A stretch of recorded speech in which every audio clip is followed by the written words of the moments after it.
we are four sisters, and everything was fine.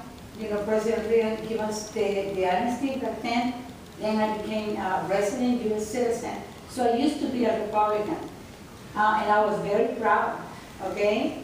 But lately, like for the last 8 years, Republicans are not the same. They don't have the pride they used to have. They become evil, racist, and mean to the community. And we see a big change in the Republicans. So we're thinking our future, what is going to happen? Everybody was thinking that Hillary was going to win, and then it didn't happen. So now we are in the hands of Donald Trump, who's the President of the United States.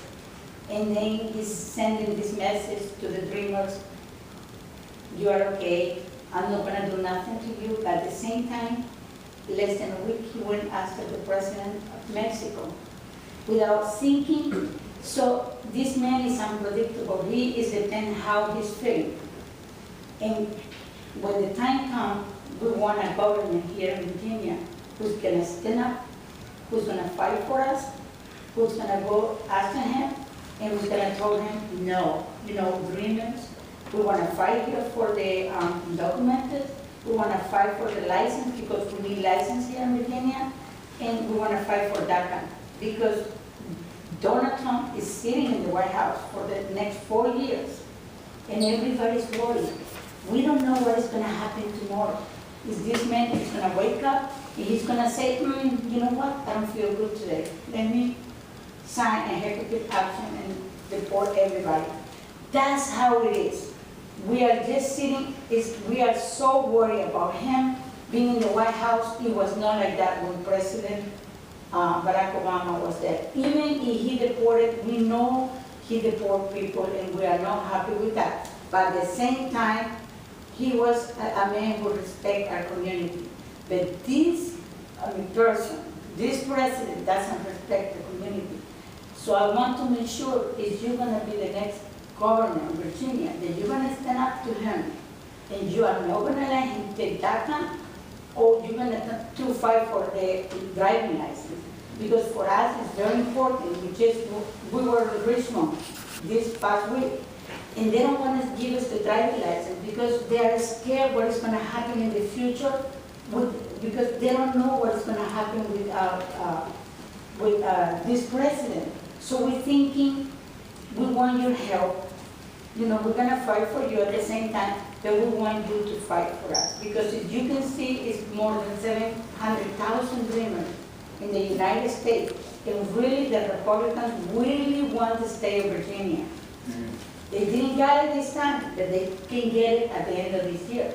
So we need to fight for this state, and we need to fight hard. If this state is going to stay in the hands of the Virginia people, we need to fight and make sure that the Republicans, they don't take it. I don't know, I like politics. I'm about politics.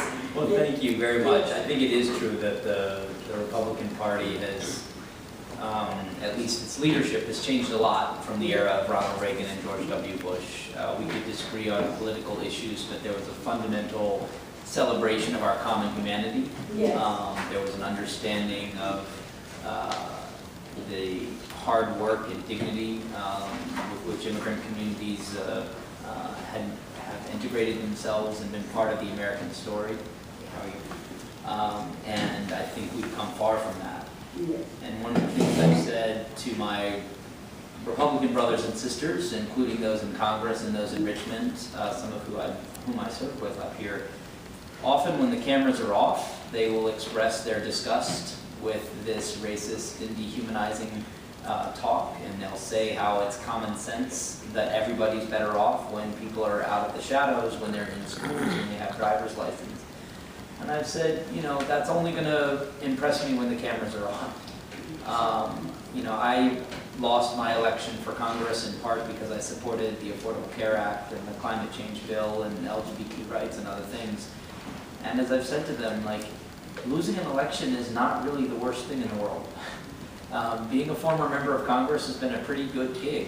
I've been able to work on justice issues I care about with a certain, you know, credibility as a former member. And I think that, you know, losing an election should not be as scary as losing your values and losing your conscience.